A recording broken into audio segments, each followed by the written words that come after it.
Hello guys, how are you all. तो basically in this video हम लोग जैसे कि बोले थे पिछले वीडियो में कि हम लोग टाइप ऑफ एसे के बारे में डिस्कस करेंगे। Now in this video we are going to start with argumentative essay. अब देखो आर्ग्यूमेंटेटिव ऐसे कैसे लिखा जाता है। अब देखो, अगर आपको ज़्यादा इमेजिनेशन नहीं यूज़ करना है, आप डिबेट में अच्छे हैं नहीं भी हैं, तो आपके पास पॉइंट्स आप सोच सकते हैं एक किसी भी टॉपिक पे फॉर या अगेंस्ट के लिए कुछ पॉइंट्स, और आप उस पर लिख सकते हैं। Then argumentative is for you. और डेफिनेटली अगर आप अपना पॉइंट्स रखने में अच्छे अपने पॉइंट्स रखने में अच्छे हैं, डिबेट में अच्छे हैं, देने में अच्छे हैं, then you can definitely go for it. नहीं भी अगर आप करते हैं तब भी आप आर्ग्यूमेंटेटिव लिख सकते हैं, बिकॉज आर्ग्यूमेंटेटिव में आपको ज़्यादा फ्लावरी लैंग्वेज, अच्छा तो किसी भी ऐसे में, बट इसमें खास करके जो लैंग्वेज होता है वो काफ़ी फॉर्मल और स्ट्रेट फॉरवर्ड होता है। तो यहाँ पे आप ज़्यादा कुछ इनफॉर्मल लैंग्वेज का या किसी भी टाइप का यूज़ नहीं करते हैं, ठीक है। तो दैट इज़ वाई इसको तो फिर उस सिचुएशन में अगर आपको लगता है कि आपके पास पॉइंट्स हैं, लाइक जो भी क्वेश्चन आया है उसके हिसाब से, तो आप ये अटेम्प्ट कर सकते हैं, ठीक है। अब हम लोग समझेंगे कि एग्जैक्टली करना क्या होगा। तो देखो, सबसे पहले आपका इंट्रोडक्शन होगा। इंट्रोडक्शन में आप स्टार्ट करो, किसी भी कोटेशन से स्टार्ट कर सकते हो, किसी भी ऐसे स्ट्रॉन्ग पॉइंट से स्टार्ट कर सकते हो जो आपके जो भी फॉर या अगेंस्ट है उसको सपोर्ट करता हो। एक बार आपने फॉर या अगेंस्ट चूज कर लिया, ठीक है, आप throughout the essay starting from introduction to the ending point अपना पॉइंट दूसरी साइड नहीं ले जा सकते कि हाँ अगेंस्ट में ये भी सही है। या ऐसा मत करना कि पूरे सेंटेंस में आपने फॉर के लिए लिखा और लास्ट में जाके आप बोल रहे कि अगेंस्ट में भी ये सारे पॉइंट्स अच्छे हैं तो हम लोग न्यूट्रलाइज करेंगे। नो, आपको एक पॉइंट पे रहना है। आप दोनों पॉइंट्स को साथ में लेके नहीं चल सकते हैं, फाइन। तो सबसे पहले जो स्टार्ट होगा वहाँ पे आप अपने कोई भी कोटेशंस दे सकते हो, कोई भी ऐसा डेटा दे सकते हो जो आपको पता है याद। पर रिमेंबर कि डेटा या कोट जो भी, अगर आप कोट देते टाइम जो भी बोले हैं, लाइक वो कोट उसका नाम दे रहे हो तो वो सही होना चाहिए, कोई भी डेटा दे रहे हो तो सही होना चाहिए। स्पेशली ट्राई करना कि आर्ग्यूमेंटेटिव अगर आप लिख रहे हो और वो डेटा बेस्ड है, ठीक है, तो आप कुछ ना कुछ उसमें डेटा दो, पर वो डेटा सही होना चाहिए। पर अगर आपको नहीं आता है कुछ तो फिर मत देना डेटा, ठीक है, ऐसे ही लिखो, कोई प्रॉब्लम नहीं है, पर गलत लिख के मत आना, वरना बहुत ख़राब इंप्रेशन पड़ेगा अगर एग्जामिनर को पता चल गया तो कि आप गलत लिख रहे हैं। इसीलिए जो भी लिखना सच लिखना, सही लिखना, ठीक है। अब देखो, बिल्कुल भी ज़रूरत नहीं है कि आपको मास ओपिनियन के हिसाब से चलना है। आप अपने हिसाब से अपना ओपिनियन लिखो। ज़रूरी नहीं है कि एग्जामिनर आपके पॉइंट को कन्विंस होगा ही होगा, बट आपका काम ही यही है। एग्जामिनर भले आपके पॉइंट के ऑपोजिट सोचता हो, बट आपको इस तरीके से लिखना है कि वो कन्विंस हो जाए आपका पॉइंट से कि हाँ लॉजिक तो है, ठीक है।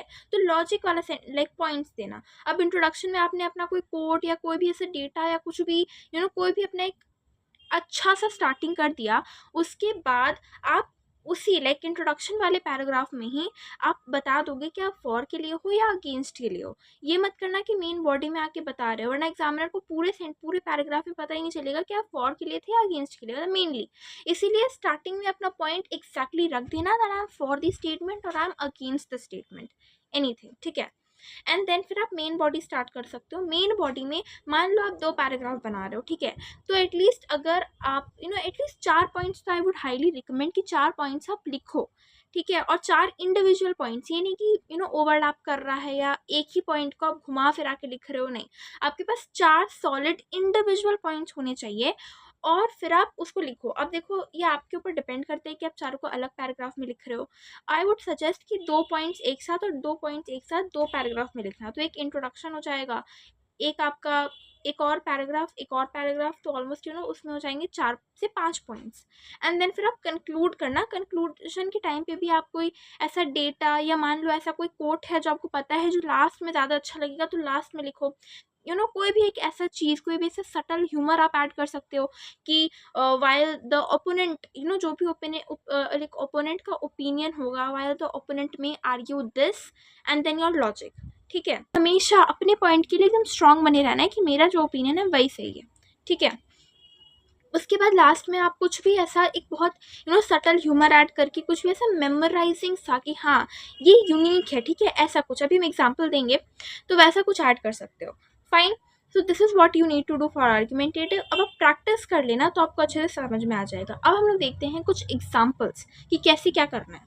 अब देखो फॉर एग्जांपल एक टॉपिक है पीपल इन द सिटीज़, और ये काफ़ी अच्छा टॉपिक है और आगे आने वाले सालों में ये टॉपिक आ सकता है आपके एग्जामिनेशन में भी, खास करके इस पॉइंट पे जहाँ पे ये पॉइंट काफ़ी फेमस हो रखा है कि people in the cities should be encourage to cycle to work and to school, express your views either or against the statement.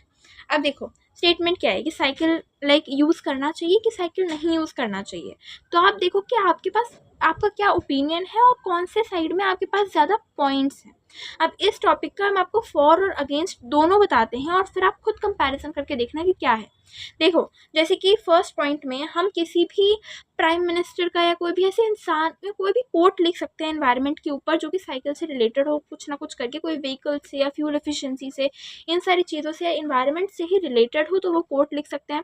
वरना हम यहाँ पे जैसे कि नीदरलैंड के जो प्राइम मिनिस्टर हैं वो बाईसाइकिल में अपने ट्रैवल करते हैं, मतलब ऐसे ऑफन ट्रैवल करते हैं मोस्टली, तो हम उनके बारे में कोई भी ऐसा पर्सनालिटी है जो कि आपको जो कि साइकिल को प्रमोट करते हैं, साइकिल से जाते हैं, ताकि आप बता सको कि देखो वो इंसान भी साइकिल यूज़ कर रहा है, क्या करने के लिए, कुछ सिंबलाइज करने के लिए कि साइकिल चलाना कितना ज़रूरी है, व्हीकल्स की जो भी पोल्यूशन है या फिर फ्यूल को बचाना है, ठीक है, नॉन रिन्यूएबल रिसोर्सेज को बचाना है, इन सब चीज़ों के लिए। तो यहाँ से अपना पॉइंट स्टार्ट कर दिए कि हाँ वो क्या कन्वे करना चाहते हैं लोगों को। तो जब तक हम लोग अपना खुद का एक इनिशिएटिव नहीं लेंगे तब तक लोगों में अवेयरनेस नहीं आएगा। सो वो अपने आप एडवांटेज एक बता देना, और यहाँ पे आप एडवांटेज बता देना कि हाँ वो इसीलिए प्रमोट करते हैं या हमें इसीलिए इनिशिएटिव लेना चाहिए क्योंकि साइकिल में ये पोल्यूशन वगैरह जो भी है, pollution and to save our planet. अब ये गलती मत करना कि प्लानट सेव करने के लिए या to protect our mother land कुछ भी ऐसा करके, हम अभी स्ट्रक्चर्ड। अब देखो ये गलती मत करना कि आपके पास जितना भी पॉइंट्स है 4-5 आप सबको पहले ही पैराग्राफ में लिख दो। ये गलती बहुत लोग करते हैं, डोंट डू दिस मिस्टेक। ज़रूरत है तो लिख लो अपने चारों पॉइंट्स अलग से कहीं पे, बट ये मत करना कि आप पहले पैराग्राफ में चारों पॉइंट्स बता दिए एंड फिर वो रिपीटेशन हो जाएगा, वो मत करना, ठीक है। उसके बाद फिर पहले हम लोग अपने पैराग्राफ से मान लो स्टार्ट करते हैं इंट्रोडक्शन के बाद, तो उसमें हम लोग बता सकते हैं कि कैसे वो हम लोग व्हीकल्स का यूज ना करके, यानी कि जो कैसे हम लोग नॉन रिन्यूएबल रिसोर्सेज का जो यूज़ करते हैं वो कैसे पोल्यूट करता है और साइकिल उसमें कैसे हेल्प कर सकता है, तो इन्वायरमेंट के लिए कैसे हेल्पफुल है, one point. Second point could be कि काफ़ी लोग होते हैं जो जिम जाते हैं, जिम तक जाने के लिए दे यूज़ कार या फिर कोई भी ऐसा चीज़, दे यूज़ कार या दे यूज़ एनी अदर थिंग, तो why don't they cycle. And फिर जिम में जाने के बाद वो साइकिल यूज़ करते हैं, एक्सरसाइज जिम में साइकिल यूज़ करते हैं बट बाहर यूज़ नहीं करते हैं, ठीक है। तो इस तरीके से आपको ऐसा दिस सटल ह्यूमर ऐसे कुछ करके ऐड कर सकते हैं, इस टाइप से कुछ पॉइंट, ठीक है।